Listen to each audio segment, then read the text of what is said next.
മനസ്സിലേക്ക് ചേക്കണം അല്ലേ? എന്തു തത്വം നിങ്ങളെ പറഞ്ഞേക്കും അല്ലേ? അമ്മ എന്നിരിക്കുന്നതാകുന്ന വിശ്വരൂപത്തിൻ്റെതായിരിക്കുന്ന ദർശന സൗഭാഗ്യത്തെ ലഭിച്ചാൽ ഇനി 2 വർഷക്കാലം അല്ലേ, 1 വർഷക്കാലമെങ്കിലും അല്ലേ, കൊല്ലത്തോട് കൊല്ലം ആവില്ലെങ്കിലും എൻ്റെ അമ്മയെ കാണുന്നവരക്കും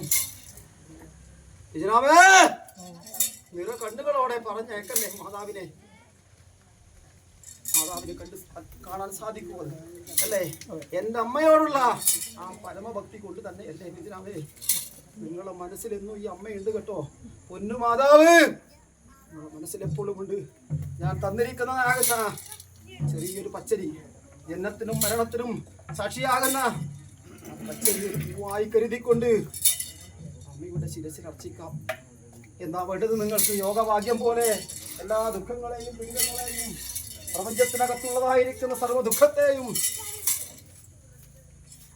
എല്ലാം മാറ്റിത്തരണം എൻ്റെ അമ്മ.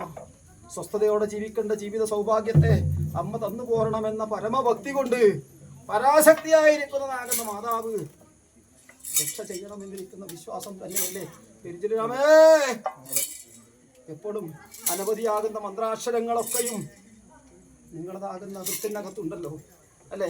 പരശുരാമ അവതാര കാലം ചെയ്തിരിക്കേണ്ട കാലനേരത്തിനകത്ത് അന്ന് പിതാവിന്റെ ആജ്ഞയാൽ മാതാവിനെ നിഗ്രഹിച്ചു. മാതൃഹത്യാഭാഗം തീർക്കാനായിട്ട് പരശു വലിച്ചെറിഞ്ഞു. 14 കാലം ഭൂമി ഉണ്ടാക്കി. ചതുസാഗര പര്യന്തം, സപ്തസാഗര പര്യന്തം, ഹിമൽഹേതു പര്യന്തം, കാശിരാമേശ്വരം, കുമാരിഗോകർണം, ഇങ്ങനെ കേരള ചതുർഘടിയിൽ അന്ന് പരശുരാമ അവതാര കാലം ചെയ്തിരിക്കുന്ന കാലനേരത്തിനടുത്ത് തന്നിരിക്കുന്ന പുണ്യമൊക്കെയും നിങ്ങളുടെ നാവിനകത്തും വൃത്തിനകത്തും ഉണ്ടല്ലോ.